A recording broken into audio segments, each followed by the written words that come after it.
राधे राधे, जय श्री कृष्णा। मुझे story telling बहुत अच्छे से आती है। जब मैं ट्रेनिंग देता था तब मैं बहुत एग्जाम्पल्स देता था कहानियों के माध्यम से। आज जो मैं आपको बता रहा हूँ वो आपको ये बताएगा कि मैनिफेस्टेशन क्या होता है, गुरु की शक्ति क्या होती है और यूनिवर्स हमें हमारे मैनिफेस्टेशन तक कैसे पहुंचाता है। ये कहानी है एक योगी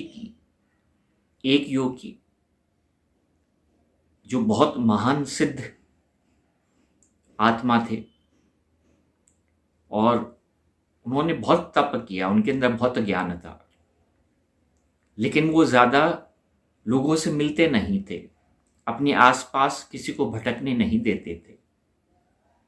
एक बार उनके आश्रम में एक शिष्य आया और जब उन योगी ने उस शिष्य को देखा तो उनको समझ में आ गया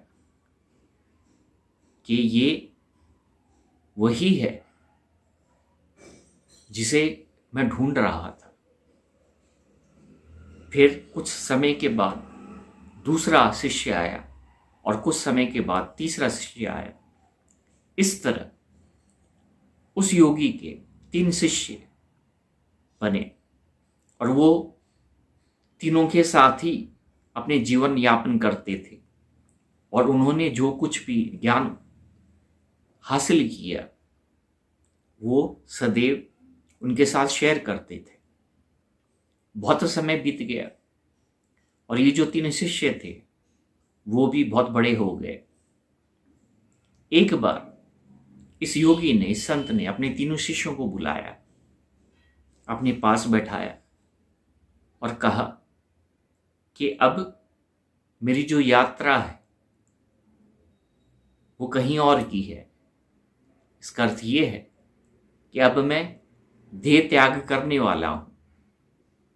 मेरे पास और कुछ तो नहीं है तुम्हें देने के लिए, लेकिन मेरे पास ये 17 ऊंट हैं, 17 कैमल है और मैं ये चाहता हूं कि तुम तीनों इनको आपस में बांट लो।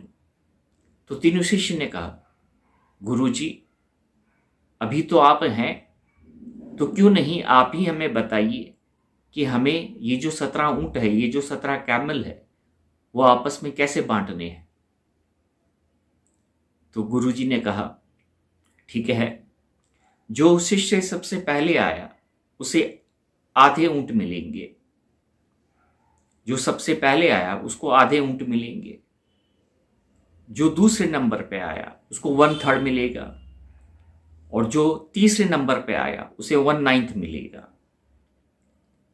जब गुरुजी ने ऐसा कहा तो सारे शिष्य चुप हो गए और सोचने लगे कि ये गुरुजी ने क्या कहा, लेकिन उन्होंने कुछ कहा नहीं शिष्यों ने, क्योंकि उन्हें पता था कि अगर हमारे गुरु ने हमें ये बताया है तो इसके पीछे बहुत बड़ा कारण होगा, बहुत बड़ा तत्व होगा, क्योंकि वो आत्मसार हो चुके थे, वो अपने गुरु को बहुत अच्छे से पहचानते थे।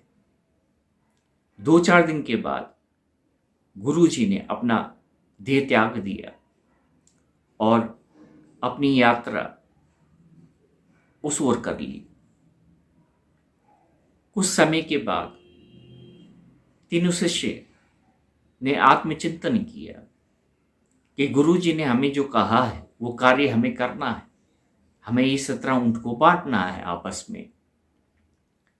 लेकिन क्या किसी के पास भी सॉल्यूशन है कि हम इसे कैसे बांट सकते हैं? तो तीनों ने कहा, सॉल्यूशन तो नहीं है, क्योंकि पहले को आधा मिलेगा, दूसरे को 1/3 मिलेगा और तीसरे को 1/9 मिलेगा, तो ये डिस्ट्रीब्यूशन कैसे होगा? तो चला ऐसा करते हैं कि हम किसी और की राय लेते हैं जो हमें ये बता दे। और फिर वो तीनों निकल पड़े यात्रा पर। उस यात्रा में वो बहुत लोगों से मिले और उन्होंने कहा कि इस तरह से हमारे गुरु ने कहा है, आप कृपा करके हमें मार्गदर्शन दीजिए। जितनी लोग उतनी अलग अलग बातें। किसी ने कहा कि गुरु सठिया गया है, तुम्हारा गुरु गुरु है ही नहीं, इस तरह से कैमल का डिस्ट्रीब्यूशन हो ही नहीं सकता। ये वो मतलब सब लोग ने अलग अलग राय दी, लेकिन ये जो 3 शिष्य थे वो अपने गुरु पे अटूट विश्वास करते थे और वो जानते थे कि इसके पीछे बहुत बड़ा रहस्य है, बहुत बड़ा कारण है। इसलिए कोई भी ये जो डिस्ट्रीब्यूशन है वो कर नहीं पा रहा है, इस गणित को जान नहीं पा रहा है, क्योंकि 17 कैमल को अगर आधा हिस्सा पहले को मिलेगा तो 8.5 कैमल मिलेंगे। अब मार के तो मिल नहीं सकता है। तो सबको यही लगा कि ये जो कहा है उनके गुरु ने वो हो ही नहीं सकता। इस प्रश्न को करीब 2-4 साल बीत गए इसके सॉल्यूशन को जानने के लिए, और ये शिष्य यात्रा पे यात्रा किए जा रहे थे। एक दिन ऐसा समय आया कि यात्रा करते करते उनकी नजर एक योगी पे पड़ी जो एक पेड़ के नीचे तप कर रहे थे। ये तीनों अपने 17 ऊंट के साथ वहां पर जाकर चुपचाप बैठ गए और थोड़ा सा समय लिया, क्योंकि योगी तप कर रहे थे।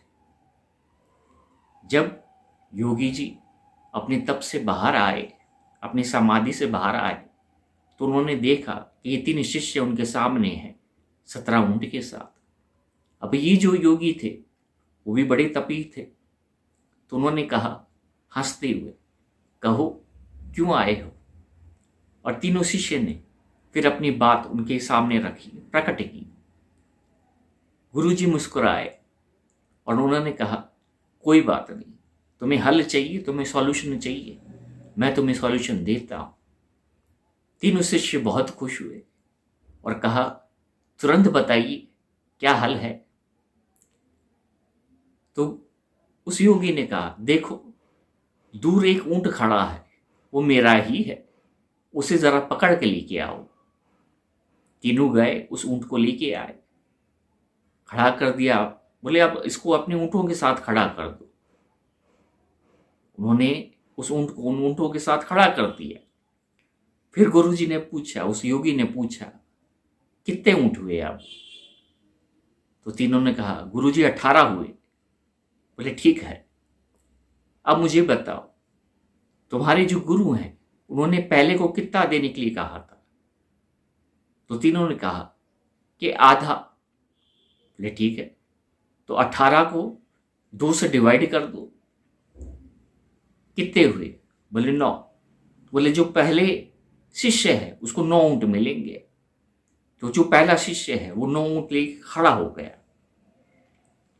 अब गुरुजी ने कहा कि जो दूसरा शिष्य है उसको कितने ऊंट चाहिए?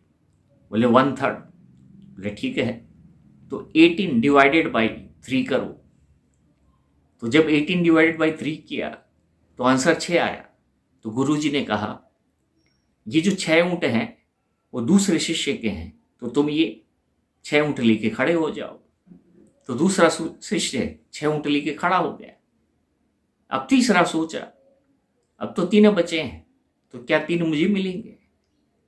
तो गुरुजी ने कहा तीसरे को कितना देना था? उन्होंने कहा था, तो उस तीसरे ने कहा कि 1/9 देना था गुरुजी।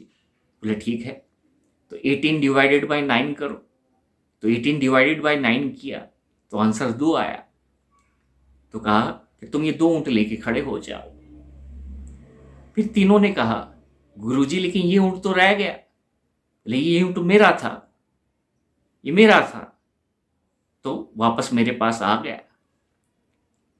अब जब ये सॉल्यूशन हुआ तो तीनों शिष्य उस गुरु के चरण पकड़ लिया उन्होंने और रोने लगे। शिष्य ने कहा, तीनों शिष्य ने कहा गुरुजी आप ये कैसे कर पाए? जो पूरी दुनिया नहीं कर पाई वो आप कैसे कर पाए? तो गुरु ने कहा कि तुम्हारे गुरु तुमसे असीम प्रेम करते थे और उन्हें ये चिंता थी कि मेरे जाने के बाद मेरे बच्चों का ख्याल कौन रखेगा, इसलिए उन्होंने ये सॉल्यूशन के लिए एक पहेली रखी और ये जो पहेली है जिसको कोई भी सॉल्व कर देगा, उनको ये आत्मविश्वास था कि वो मेरे बच्चों का बड़े अच्छे से ख्याल रखेगा। फिर उस योगी के साथ ये 3 शिष्य हो गए। 17 ऊंट भी उनके साथ थे और एक योगी का जो ऊंट था वो भी उनके साथ था। इस तरह इन 3 शिष्य ने अपने गुरु का मैनिफेस्टेशन को पूर्ण किया। लेकिन इसे पूर्ण करने के लिए उन्हें करीब 4 साल लगे। लेकिन 4 साल इसलिए लगे सही इंसान तक पहुंचने के लिए। ये जो यूनिवर्स है, ये जो ब्रह्मांड है, हमारे मैनिफेस्टेशन को एक राह देता है, एक डायरेक्शन देता है, हमें उस टाइम जोन तक लेके जाता है।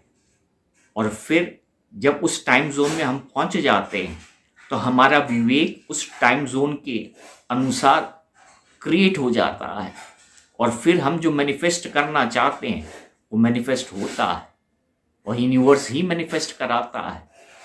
ये जो कहानी थी वो सीख नहीं थी, ये एक जरिया था जिसके द्वारा हमारे मैनिफेस्टेशन किस तरह से पूर्ण होते हैं वो ब्रह्मांड बताता है। राधे राधे, जय श्री कृष्ण।